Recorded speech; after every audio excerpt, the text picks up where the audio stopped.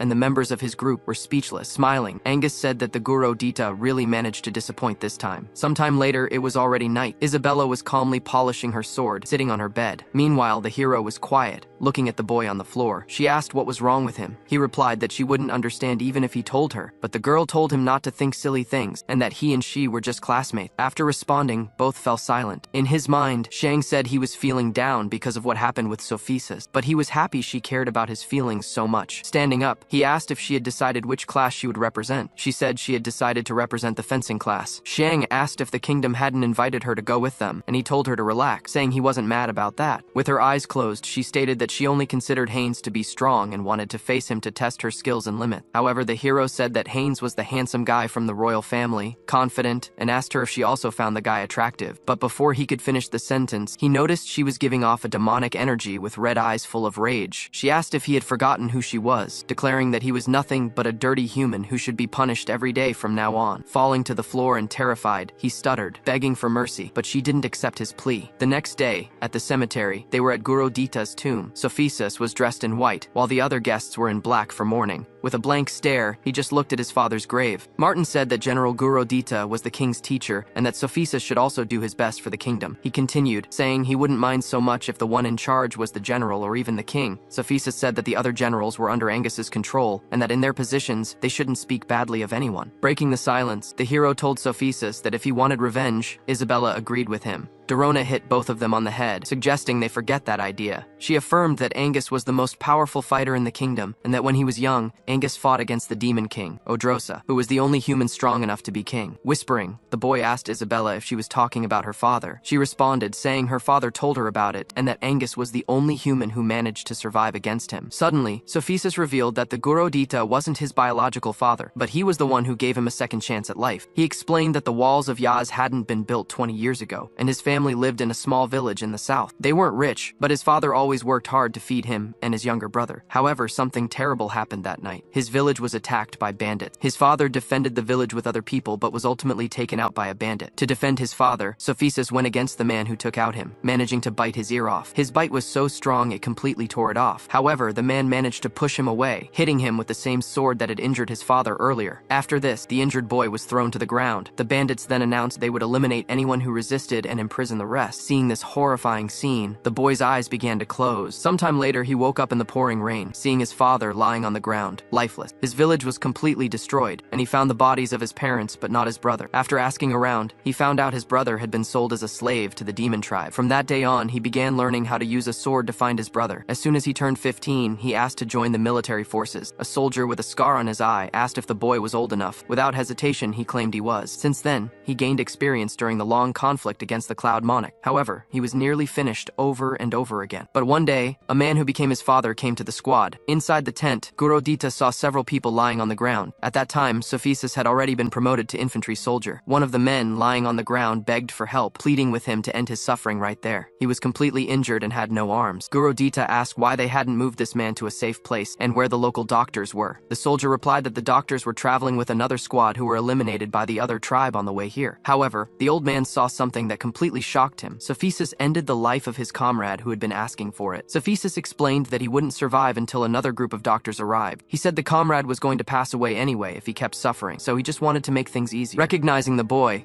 Guru Dita said he was the young hero who defeated an enemy commander. But Sophis corrected him, saying he wasn't a hero, but if he wanted a title, the executioner of the kingdom would be more fitting. The guard then questioned how Sophis could speak like that to this person. But Guru Dita interrupted, asking why he joined the army if he hated fighting so much. Being completely honest, Sophis said it was because his brother was sold to the demon tribe, so he joined the army to defeat that tribe and rescue him. However, after coming to the battlefield, he learned that no matter how much harm they inflicted, they would always lose more. His comrade then asked if they would allow the passing of their comrades to be in vain, questioning if his family was still with the enemies and if he needed to continue giving his all. With his head down, Sophis explained that the name of that soldier was Roach, and he was his subordinate who helped him gather information simply because he admired him. In the end, Roach was only 17, and just like him, there were many other young people in the same situation. If the higher-ups intended to use the people who died to pave the way to reunite with his brother, Sophis said he would like to give up on all of it. Walking away, he said he was tired and was going to rest. Irritated, his superior asked if he really wanted to break military rules and leave. Stepping into the discussion, the old man asked if they could recover his family in another way. Would Sophis be willing to stay? In the end, this made Sophis completely change his mind. Finishing the explanation, he said that on that day, his father took him far from the front lines and made him join the White Dragon group to continue his mission. He concluded that his father's perfect world was one where all the tribes could live in peace and complete harmony. And naturally, Sophis also started following this idea. Isabella commented that creating peace was even harder than starting a conflict with the tribes. She explained that the demon tribe knew this very well, so a ceasefire between the tribe could give both sides time to think about what to do next. Dorona then asked what the plan was now. Sophis replied that they could only do their best. Meanwhile, somewhere else in the kingdom, someone was inside a building that looked like a chapel. Sitting on top of a stuffed tiger was Angus, who appeared irritated, facing a mysterious person. After explaining the whole story, he said that's how it ended. The veiled figure sensed a presence in the background. Someone was coming to see Angus. The man said the person could leave now. The person obeyed and left. Heading toward him, someone was carrying a bag full of things. It was a girl with short purple hair, calling him father. Smiling,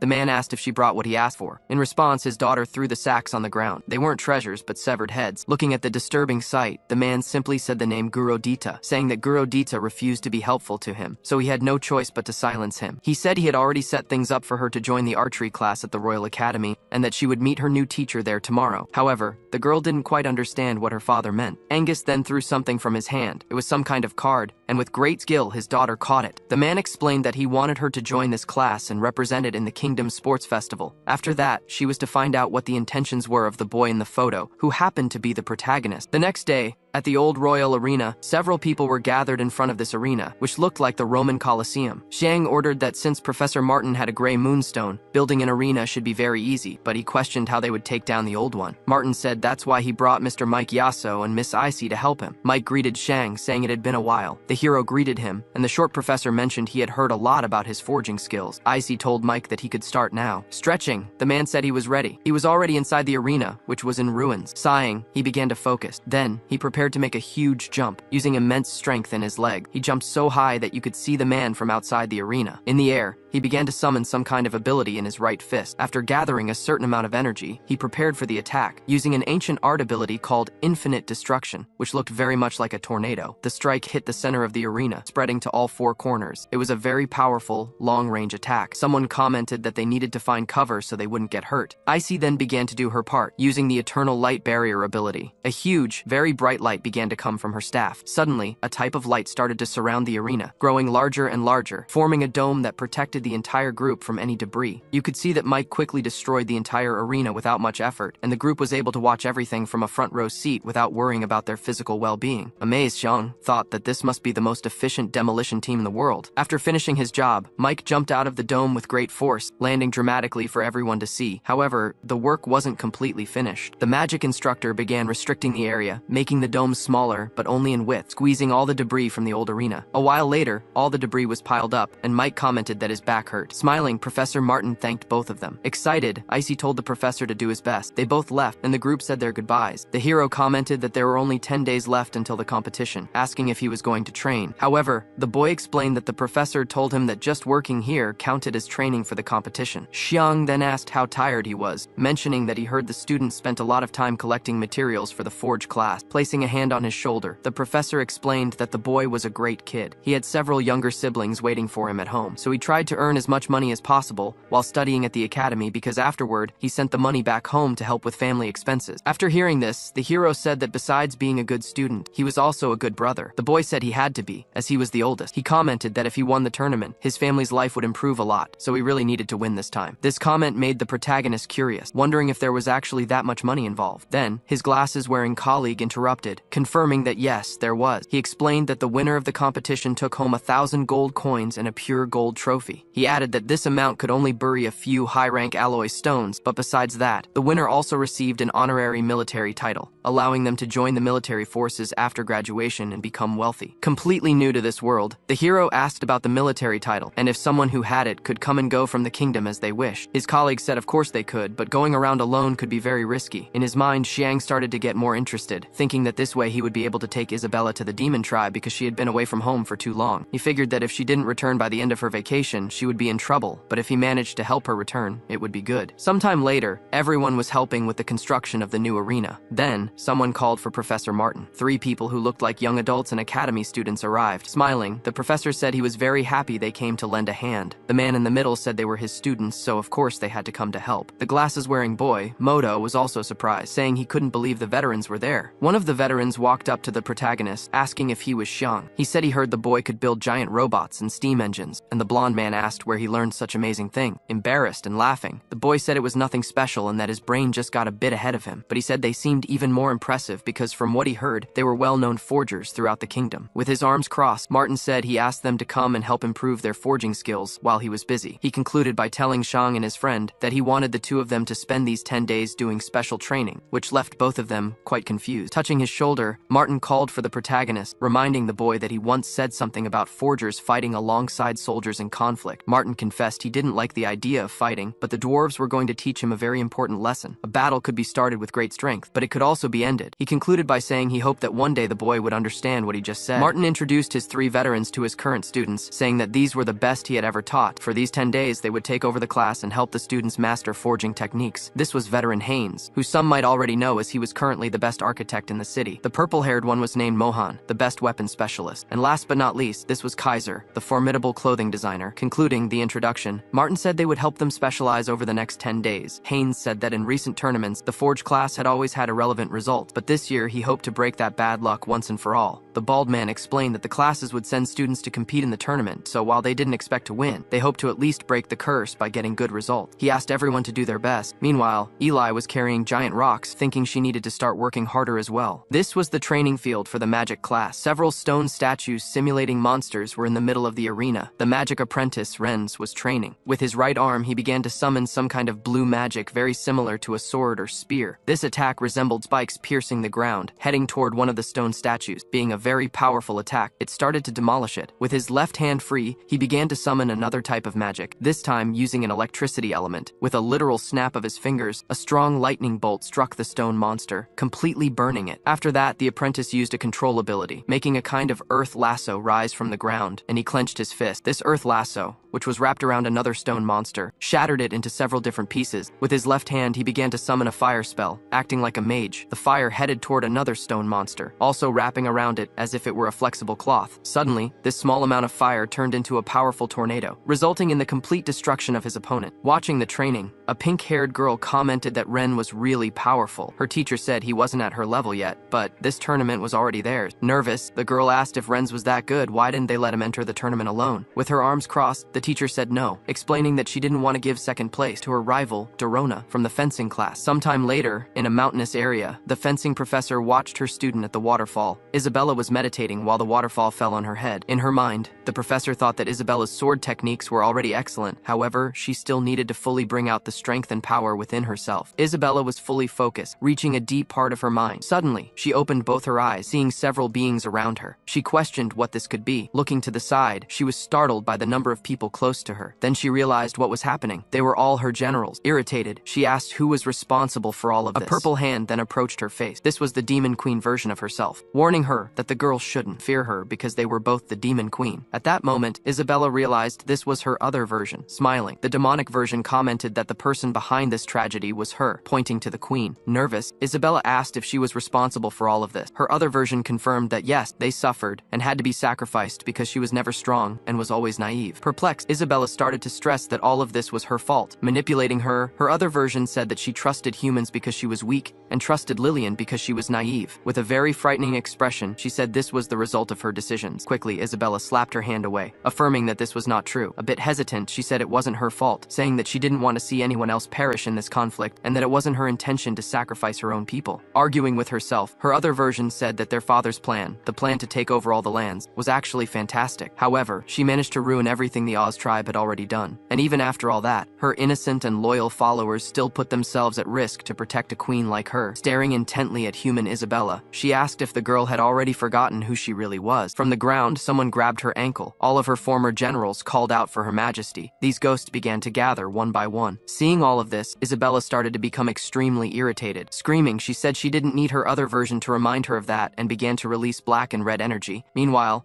the professor was leaning against the wall, just waiting. Opening her eyes, she noticed something strange. A large amount of water from the waterfall was thrown outward. Sweating, the woman thought they were in trouble now. Still under the waterfall, Isabella was releasing a strong energy. Then, this energy began to create a kind of electromagnetic field. Surprised, Dorona said that this was a powerful burst of inner strength. The girl didn't seem to be perfectly sane, apparently. Her energy was getting stronger and stronger. Then, the professor decided to jump toward her, landing a direct blow to her neck. Instantly, the student fainted. While holding her, the teacher thought that was close. She almost got consumed by her own hidden power. She noted that this energy felt very strange, remembering that she had seen a similar power before, and the hostile intent made her heart race. Meanwhile, in a place that looked a lot like a laboratory, several connected flasks were visible. In the background, Yalu was observing a type of blue slime when suddenly someone called his name. It was Torst Bush from the royal family, asking why the man called him here. In his mind, Yalu thought that this idiot didn't even call him professor. With a fake smile on his face, he said that he had created a new potion, and that this could even be capable of overcoming Ren's. Surprised, the boy asked if he was serious. The professor responded that he was, but there was a condition. Meanwhile, in another part of the kingdom, Sophis commented that he hadn't seen Shang for a while and wondered how he was doing with the forge. He was walking down the street accompanied by another boy, while the girls nearby commented on how attractive he was. The White Dragon leader mentioned that Martin had high hopes for Shang, stating that Martin told him that Shang would surpass him. His colleague next to him agreed, saying that when he saw the drawing on the paper, he realized how talented Shang was. The man also mentioned that Isabella was working hard too, and that's why he came to encourage them even more. Suspicious, the purple-haired boy asked if it was the woman who set all this up, and that he also heard she had been working hard lately. Suddenly, something caught their attention. A man was cooling himself with a kind of portable fan. Curious, Sophis asked what kind of thing he was selling. The man replied that it was called a fan and was very useful. All you needed to do was pull this string, and cool air started blowing. Then the vendor showed how it worked. Trying it out, the boy was impressed and told his leader that this thing was neat. A bit skeptical, the leader started observing his surroundings, stating that many strange things had been popping up on the streets lately. Surprised, the boy asked what these things were, and the leader responded that he had never seen them either. The two continued walking through the streets until they noticed a long line. The vendor announced that bicycles were for sale for just 2 gold coins. At that moment, a man arrived, saying he would bury 10 bicycles, one for each person in his family, and everyone around noticed how rich he was. Seeing the crowd, the boy commented that people seemed quite busy here. Breaking a broom, someone wondered why they were still bothering with learning magic. Running to the line, they said bicycles were better than this junk and that they wanted one too.